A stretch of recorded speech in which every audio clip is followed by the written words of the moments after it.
Terima kasih dan ulun ucapkan selamat datang kepada yang terhormat Bapak Kapolres Balangan beserta jajarannya yang telah berhadir di Kelurahan Paringin Timur. Dengan kegiatan ini kita berkesempatan mendapatkan arahan serta pengetahuan terkait hukum dan kebijakan serta bisa saling berdiskusi dengan beliau dan mencari solusi apabila ada permasalahan yang terjadi di lingkungan RT khususnya.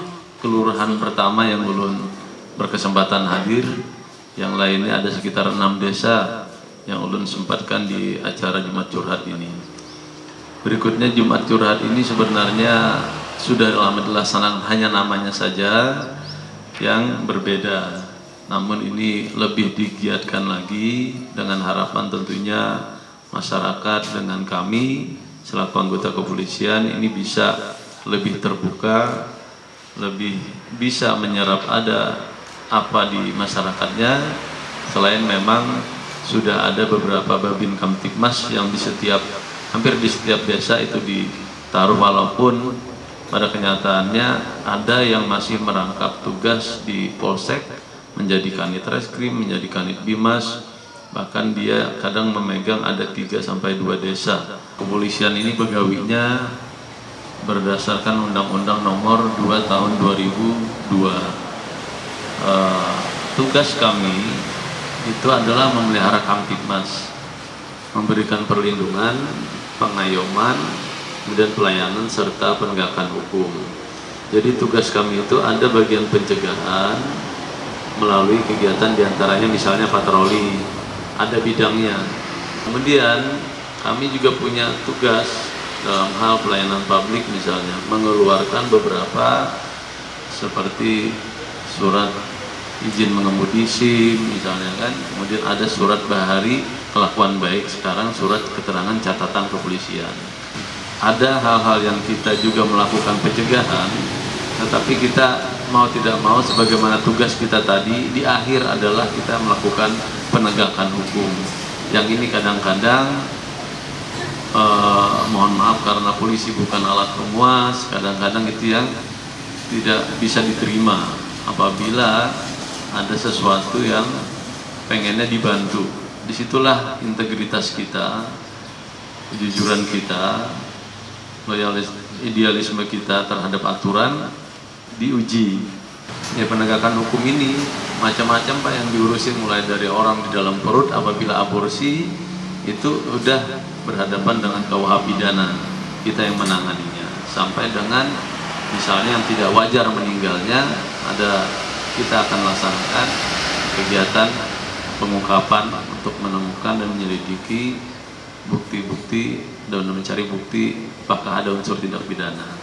Ulun perlu sampaikan bahwa beberapa kegiatan Harkamtibmas juga secara internal seperti itu, tetapi eksternalnya kita bekerja sama dengan pemerintah kabupaten, pemerintah kota, kelurahan, sampai tingkat desa juga untuk memajukan pembangunan yang ada atau melakukan pendampingan yang ada di kabupaten yang kita di mana bertugas. Misalnya menurunkan angka stunting, misalnya, kemudian menurunkan angka inflasi yang alhamdulillah inflasi di Balangan ini sudah turun, bahkan lebih bagus daripada di tempat-tempat lain yang kemarin sempat diekspos adalah Kota Baru misalnya, yang masih tinggi, relatif tinggi ya. Kalau stunting sekarang kita keroyokan dengan TNI, dengan Pemda yang punya dikedepankannya ini BKKBN misalnya.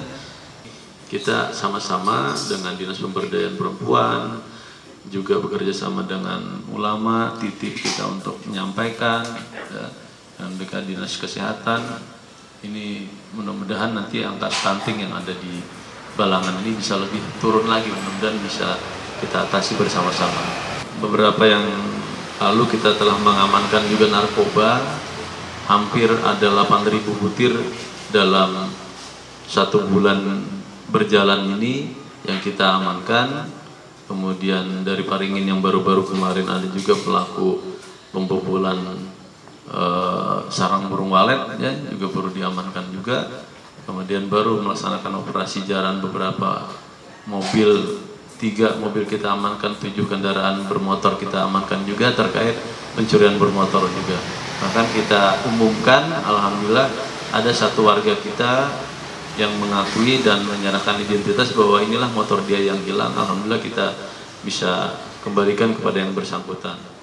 Ini Pak yang dipermasalahkan ini kalau ada di lingkungan itu kami ini menemukan yang janggal atau benda yang mencurigai. Kadang-kadang ada yang mencurigakan, kadang-kadang ada juga yang tersembunyi lah. Cuma kami nggak bisa mendikte yang sebenarnya itu. Itu aja yang kami tanyakan, bagaimana caranya kami melapor kepada Bapak yang bersangkutan. Jadi belum sampaikan, kita di jajaran kepolisian hampir seluruh Indonesia, kalau melalui sarana telepon, yang tanpa kode wilayah bisa mengetik 110, itu bisa langsung sambung kepada petugas kami. Namun hari ini ketua RT juga kalau operasional ini menunjuk tak sedikit sekali. Ada lagi kami anak itu pulang jam 4 pagi itu narik sepeda motor. Pagi jam 6 hilang lagi. Kata cuma 3 buah dari tempat yang hilang pertama. Nah itu mungkin ini ulun kepala saja. Mudah-mudahan kedepannya kita kalau ada labor itu minimal di patroli atau di palasi. Saya kira jangan menimbulkan, kan baru berapa jam ya hilang lagi 1.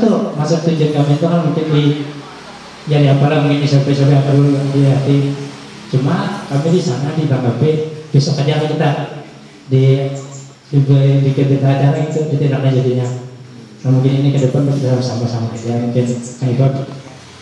Jadi ini menjadi evaluasi buat kami. Semestinya terhadap peristiwa ini tentu saat itu juga harus segera mungkin ke TKP untuk memastikan dan mencari minimal saksi untuk meminta keterangan tadi. Peristiwa ini tadi saya sudah sampaikan di awal bahwa kita ada bagian propam. Bagian propam ini adalah polisinya, kalau di TNI ada POM, Pak, POM TNI. Itu yang melakukan pemeriksaan terhadap anggota yang diduga bersalah atau diduga menyalahgunakan wewenang ataupun yang lainnya. Nah, kalau yang seperti ini, misalnya masih ingat anggotanya siapa saat itu bisa dilakukan proses dengan tetap mengacu pada yang tadi Jurulun mengacu pada 184 ataupun nanti peraturan disiplin. Kalau di polisi yang utama di sini hal apa yang dilakukan bila ada warga terkena setrum, Pak? Mungkin itu. Ini setrum lain setrum iwak kalau setrum meninggal kayak gitu kira-kira lah, atau gimana? Setrum meninggal. Setrum langkah-langkah awal apa yang misalnya dilakukan? Kalau kesetrum ini sebenarnya ilmunya ilmu dari PLN ini. Tapi kalau ulun mencoba menjawab, kalau misalnya ada peristiwa kesetrum meninggal dunia ya, Bu ya. Kalau nggak meninggal juga tapi berdampak misalnya ada dilaporkan, nggak apa-apa, kita nanti akan cek apa. Tentu yang ahlinya adalah dari PLN, memastikan misalnya arus listriknya ini benar nggak, apakah nyantol di tempat lain. Biasa itu dari PLN dia tahu ada yang salah nggak di situ, atau dari segi pemasangannya setrumnya kenapa, karena pemasangan dari stop kontak itu kah, atau orang yang salah ini, atau ke atas mau nyoba-nyoba nyantol kena setrum. Biasanya kan itu kalau kekanakan yang kejadian itu kadang-kadang ngambil layang-layang atau suka dari selatan dulu layang-layang ke setrum, atau melempar benangnya ke sebelah ternyata ada arus listrik misalnya itu ya. Itu banyak yang kita dalami. Jadi kalaupun ada seperti itu, yang pertama adalah selamatkan korban, hubungin tetangga sebelah dulu, tempat baru ke rumah sakit. Itu yang paling cepat dulu. Kalau ada dugaan tindak pidananya tadi baru ke kita. Tapi kita kalau ada yang terdekat, insya Allah kita akan bantu. Tapi ulun dengar kan di setiap kelurahan desa itu juga mungkin ada armada ambulan ya sudah yang disiapkan. Tapi harus punya nomor emergency namanya Bu. Mungkin di sini juga kesempatan ini kita sosialisasikan nomor emergensinya Polres itu kan ada tadi 110 kalau ada sesuatu.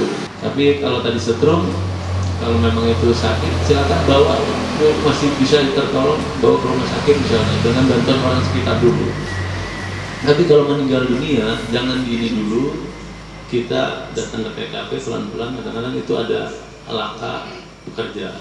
Bisa jadi nanti ada, kita harus melaksanakan atas persetujuan dari keluarga dilakukan otopsi.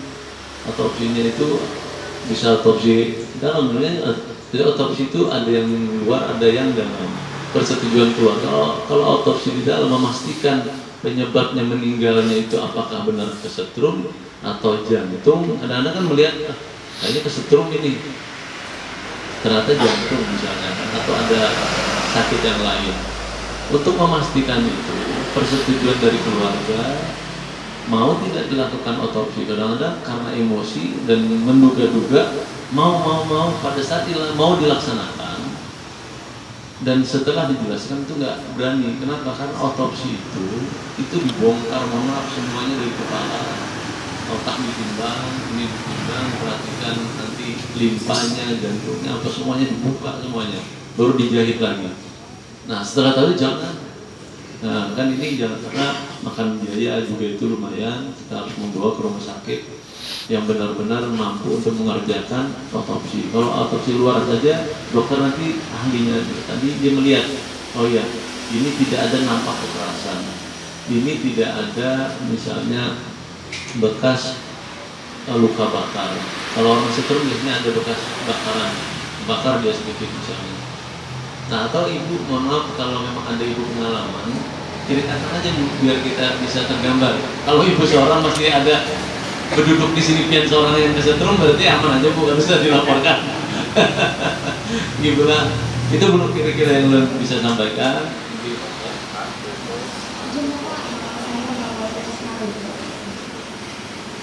Kelurahan Paring Timur ini kan kok berada di dalam kota. Namun semenjak jembatan Paring rusak, banyak kendaraan alat-alat berat melalui jalur Kelurahan Paring Timur. Nah, di sini kan mempunyai dampak Pak, terutama untuk jalan yang rusak. Kemudian bagi rumah-rumah kami yang berada di jalan mengalami kebisingan pada malam hari khususnya Pak Ide. Bagaimana itu Pak? Terima kasih.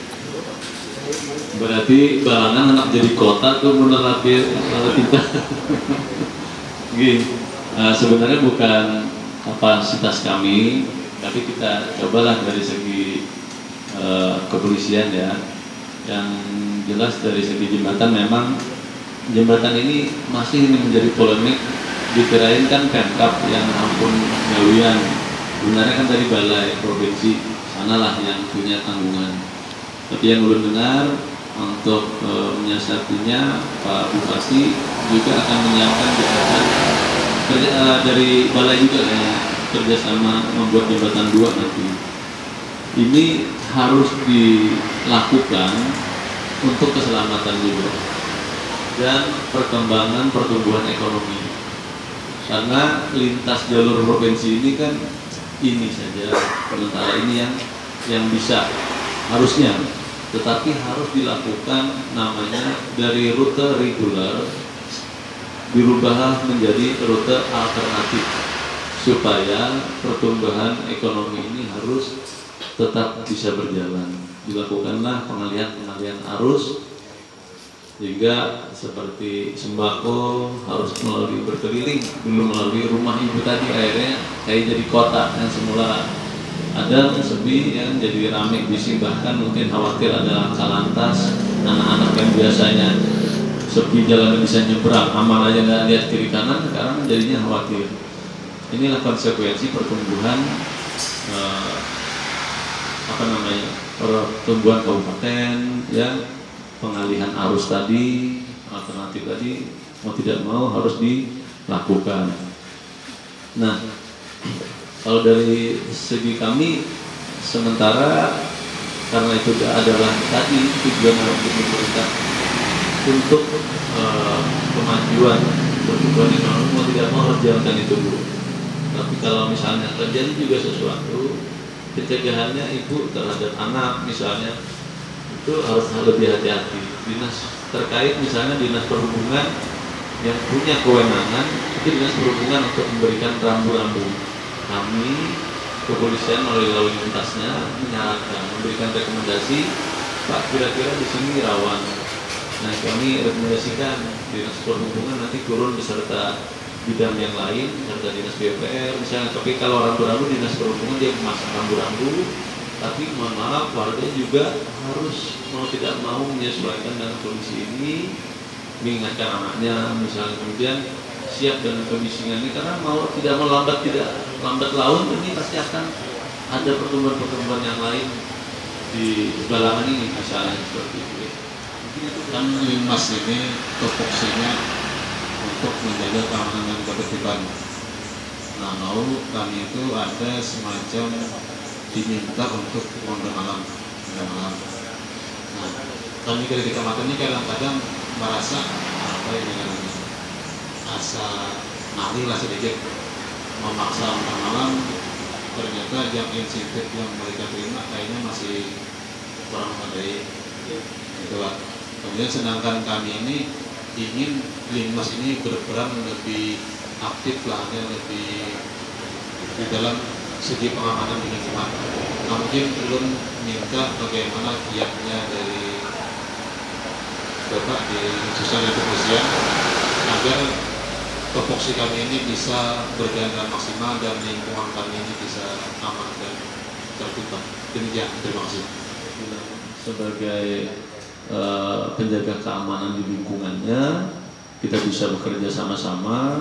Tujuan akhirnya adalah keamanan dan tercegahnya kejahatan, ya, menjadi nilai positif atau efektif, ya, efektif dengan kehadiran pian-pian ini, ya, bersama kami di lapangan. Misalnya itu yang ada niat tadi tidak jadi karena tidak ada kesempatan untuk melakukan pencurian, karena kita patroli rutin. Kita ada juga patroli bersentuhan misalnya antar polsek, ketemunya nanti kita di sini ya. Nanti yang tidak pakaian dinas juga mobil di sini ya. Itu kalau ketemu terus otomatis dia ingar ya, kita bahasa Banjar itu ingar dengan kehadiran pian-pian pakaian dinas, ada yang patroli, nanti ketemu janjian kita di pos ini atau antar pos, namanya pos bersentuhan, pos kambing bersentuhan misalnya.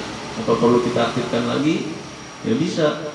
Nanti bersentuhan, ketemu kita jam sekian ya patroli ya, ketemu di sana ngobrol balik lagi. Tapi selain itu tambahannya, kalau kami patroli itu ada namanya surat perintah patroli. Setiap patroli ada buku patroli yang mana kita ketemu seseorang itu yang harus diisi.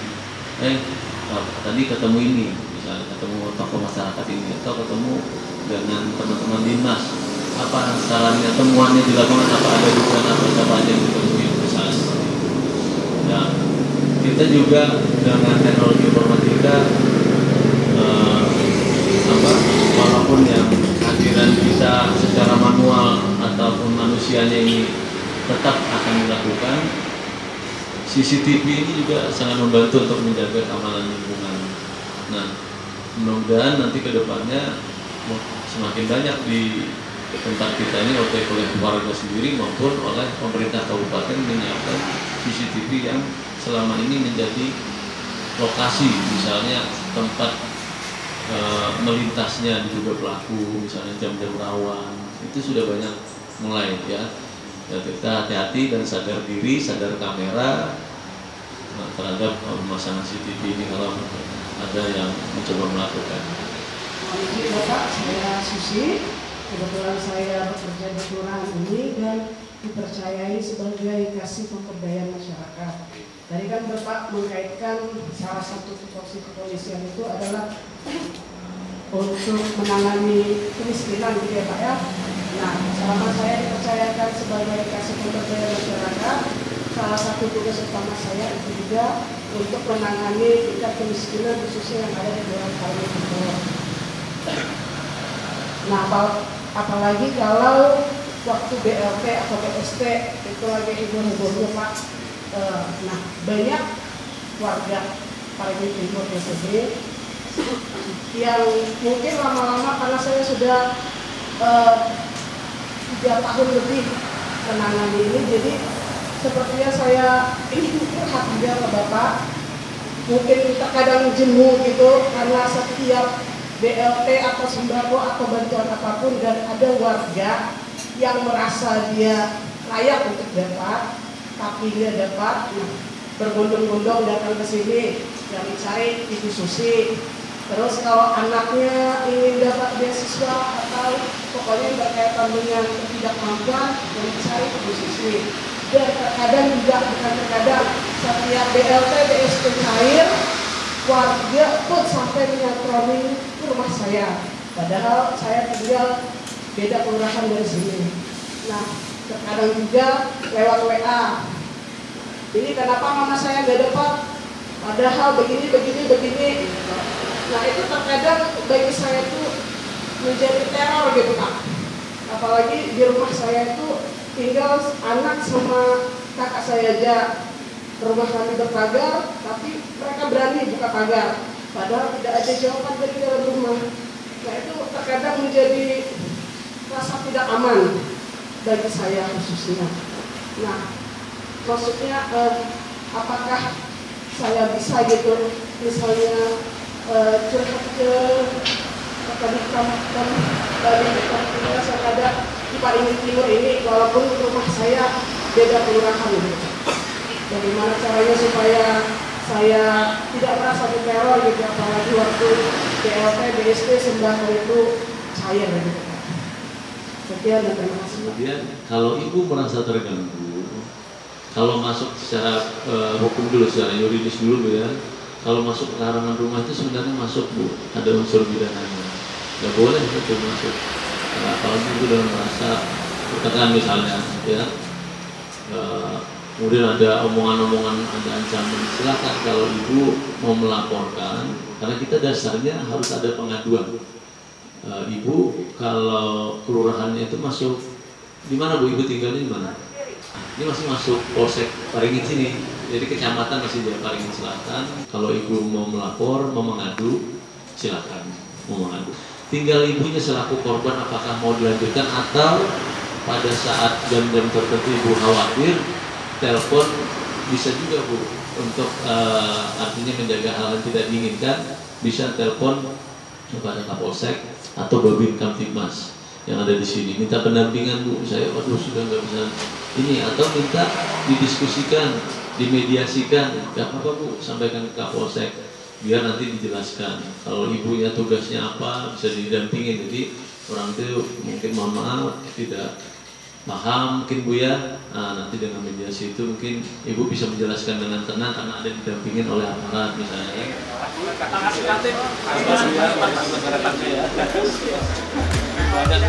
kasih.